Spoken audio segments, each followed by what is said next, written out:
وجعلنا هداة مهتدين. اللهم زينا بزينة الإيمان وجعلنا هداة مهتدين.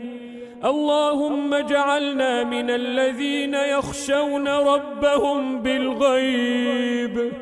اللهم اجعلنا من الذين يخشون ربهم بالغيب.